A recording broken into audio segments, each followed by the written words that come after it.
Hello friends, आप सबका स्वागत है हमारे यूट्यूब चैनल तक्षशिला एजुकेशन में। आई होप आप सब अच्छे होंगे। आज का जो हमारा नया वीडियो है ये है हमारा वैदिक सभ्यता जो एंशिएंट हिस्ट्री यानी प्राचीन भारत का चैप्टर 3 है, भाग 3 है, ठीक। और ये पहला वीडियो है वैदिक सभ्यता से संबंधित परिचय पे आधारित। ओके, इसके परिचय पे आधारित हम बात करेंगे। सबसे पहले हम वैदिक सभ्यता जो है इसके परिचय पे हम बात करेंगे, ठीक, ताकि पूर्व वैदिक काल और उत्तर वैदिक काल को अच्छे से समझने में आसानी हो और याद करने में आसानी हो। स्टार्ट करने से पहले अगर आप अभी तक हमारे चैनल को लाइक, सब्सक्राइब और शेयर नहीं किए हैं तो इसे लाइक करें, शेयर करें और सब्सक्राइब करके बेल आइकन को ज़रूर दबाएं, जिससे जो भी नई वीडियो आएगा हमारे इस चैनल पे वो आपके मोबाइल पे नोटिफिकेशन चला जाएगा और उस वीडियो को आप सही टाइम पे देख पाएंगे। और इससे पहले सिंधु घाटी सभ्यता प्रागैतिहासिक काल को पढ़ाया जा चुका है और उससे संबंधित ऑब्जेक्टिव भी आ चुका है। सब्जेक्टिव पढ़ें और फिर ऑब्जेक्टिव पढ़ें और ऑब्जेक्टिव के द्वारा अपने आपको जांचें, ताकि जो आप सब्जेक्ट पढ़े हैं, जो चैप्टर पढ़े हैं सिंधु घाटी सभ्यता या प्रागैतिहासिक काल, वो आप कितना आपको याद है, उसके माध्यम से आप अपने आप को पता लगा सकते हैं, ठीक। और भी सब्जेक्ट को पढ़ाया गया है हमारे चैनल पे, उस सब्जेक्ट को भी आप पढ़ सकते हैं। पहले सब्जेक्टिव पढ़ें फिर ऑब्जेक्टिव पढ़ें। तो चलते हैं हम अपनी टॉपिक की तरफ जो है वैदिक सभ्यता, ठीक।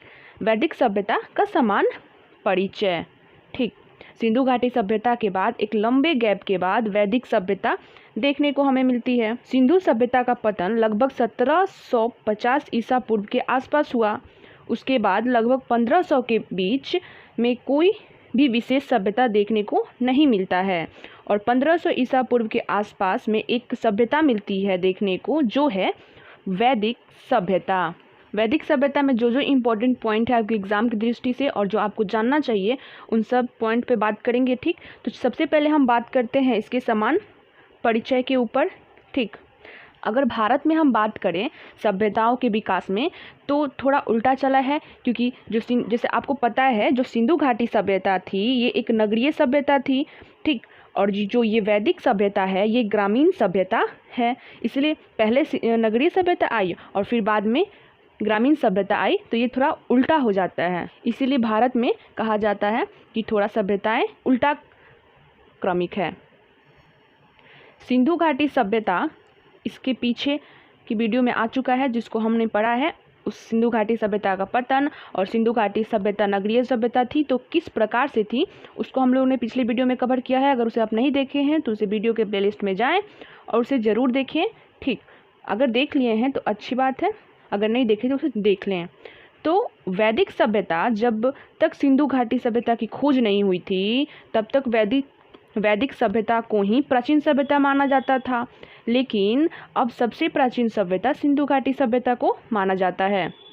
ओके, ये जो वैदिक सभ्यता है ये वास्तव में वेद पे आधारित है, ठीक। ये वेद पे आधारित है वैदिक सभ्यता।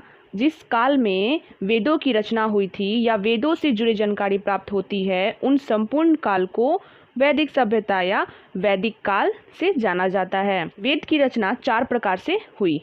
वेद जो था उसकी रचना 4 प्रकार से हुई। पहला ऋग्वेद, सामवेद, यजुर्वेद, अथर्ववेद, ठीक। इन सबको याद रखिएगा, ठीक, क्योंकि एग्जाम में पूछता है कि कितने प्रकार के वेद हैं, तो 4 कौन कौन से, ऋग्वेद, यजुर्वेद, सामवेद, अथर्ववेद, ठीक।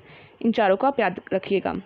जिस काल की जानकारी ऋग्वेद से मिलती है उस काल को ऋग्वैदिक काल या पूर्व वैदिक काल कहते हैं, और जिस काल की जानकारी अन्य 3 वेदों से हमें प्राप्त होती है उसे हम उत्तर वैदिक काल कहते हैं। पूर्व वैदिक काल जिसमें ऋग्वेद से आधारित जो काल हुए, और ऋग्वेद को छोड़ के 3 और वेद यजुर्वेद, सामवेद और अथर्ववेद, उनसे जिनकी जानकारी प्राप्त होती है वो हुए उत्तर वैदिक काल, ठीक।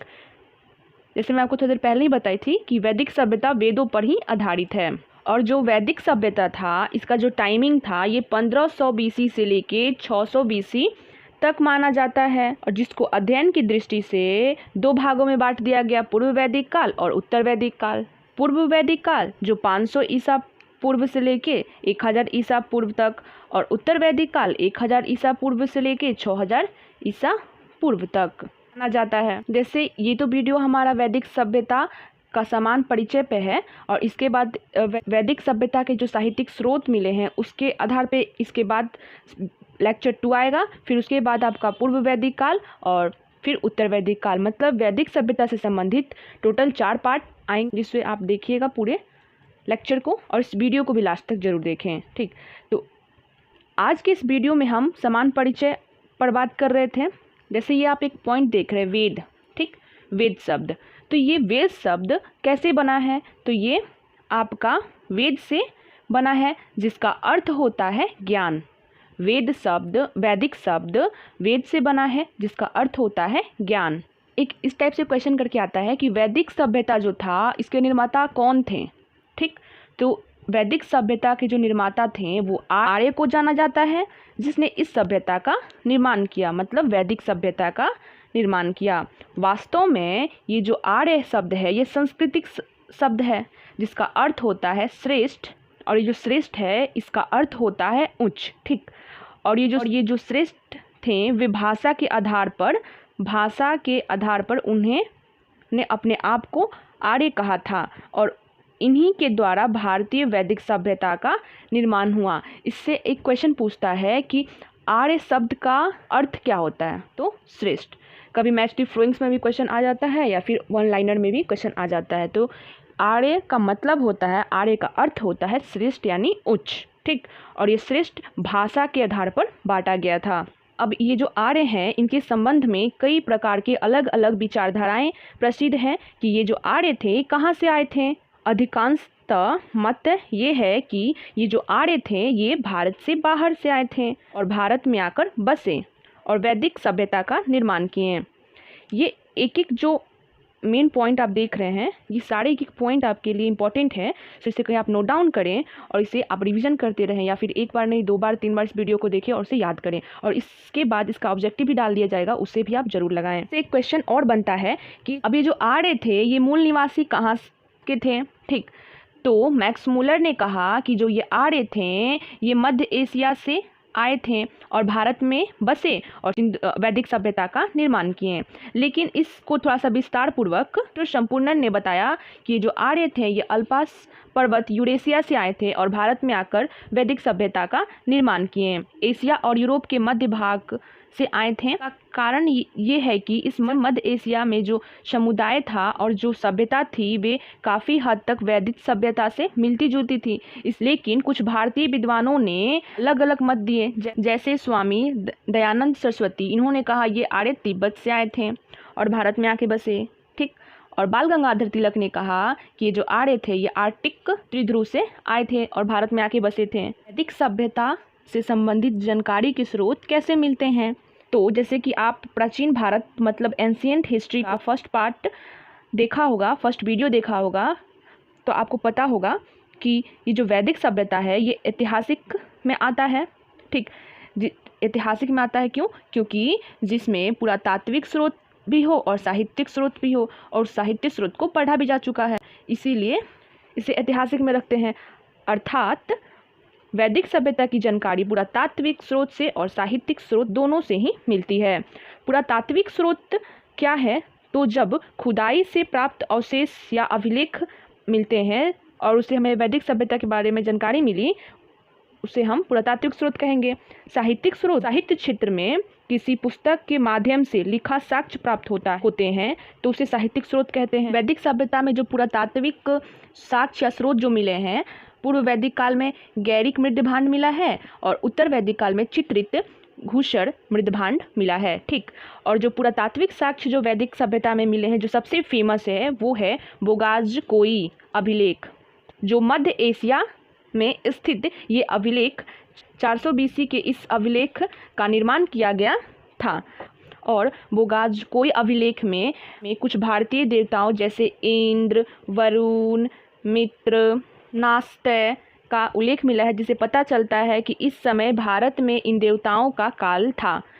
तो कहीं ना कहीं भारतीय देवताओं का नाम मध्य एशिया में मिलना यह भारतीय पुरातात्विक स्रोत में देखे जाते हैं। इसके अलावा उत्खनन से प्राप्त मृदभांड, मिट्टी के बर्तन, उनसे इसकी जानकारी मिलती है। पूर्व वैदिक काल में मिट्टी के बर्तन मिले हैं। उत्तर वैदिक काल में जो उत्खनन से प्राप्त हुए हैं मिट्टी के बर्तन, उसे हम चित्रित घूसर, मृदभांड, जिसे हम PGW के नाम से जानते हैं।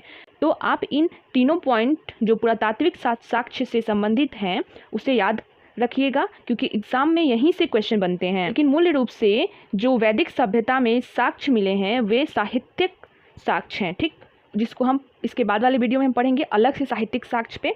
अगर आप इससे पहले वाला जो एंशिएंट हिस्ट्री का जो पहला पार्ट था प्रागैतिहासिक काल से, अगर उस वीडियो को आप देखे होंगे तो उसमें एक होगा प्रागैतिहासिक काल, फिर एक आद्य काल, फिर एक ऐतिहासिक काल। वही ऐतिहासिक काल को हम इस वीडियो में स्टार्ट किए हैं, जिसे हम वैदिक सभ्यता कहते हैं। ऐतिहासिक काल का पहला चैप्टर वैदिक सभ्यता से स्टार्ट होता है, ठीक। तो प्रागैतिहासिक काल मतलब सिर्फ पुरातात्विक साक्ष्य मिले हैं, ठीक, उसमें कोई साहित्यिक साक्ष्य नहीं मिले हैं। और आद्य ऐतिहासिक साक्ष्य जिसमें पुरातात्विक साक्ष्य भी मिले हैं और साहित्यिक साक्ष्य भी मिले हैं, लेकिन उसे पढ़ा नहीं जा सका है। इसीलिए सिंधु घाटी सभ्यता को आद्य ऐतिहासिक में रखा जाता है, क्योंकि सिंधु घाटी सभ्यता में पुरातात्विक के साथ साथ साहित्यिक साक्ष्य भी मिले हैं, लेकिन उसके साहित्यिक साक्ष्य को अभी तक पढ़ा नहीं जा सका है। जिस दिन उसको पढ़ लिया जाएगा उस दिन वो आद्य ऐतिहासिक से हटाकर ऐतिहासिक में आ जाएगा। और ऐतिहासिक मतलब पुरातात्विक साक्ष्य भी मिला है और साहित्यिक साक्ष्य भी, जिसको पढ़ा भी जा सका है। तो वैदिक सभ्यता जिसमें हम पहली बार साहित्यिक स्रोतों को पढ़ा जा सका है। पॉइंट याद रखिएगा कि वैदिक सभ्यता ऐसी सभ्यता है जिसमें पहली बार साहित्यिक स्रोतों को पढ़ा जा सका है और यहीं से इतिहास स्टार्ट होता है। और वैदिक सभ्यता के साहित्यिक स्रोत जो हैं, जिसमें हम ऋग्वेद, सामवेद, यजुर्वेद को डिटेल में पढ़ेंगे, वो है वैदिक सभ्यता लेक्चर 2 वीडियो। और यहाँ से भी एग्जाम में क्वेश्चन काफ़ी बनते हैं, अच्छे बनते हैं क्वेश्चन, सो उसे आप ज़रूर पढ़िएगा। अगर आपको हमारा ये वीडियो अच्छा लगा है तो इसे लाइक करें, शेयर करें, सब्सक्राइब करके बेल आइकन को ज़रूर दबाएं। मिलते हैं नई वीडियो में। स्वस्थ रहें, खुश रहें।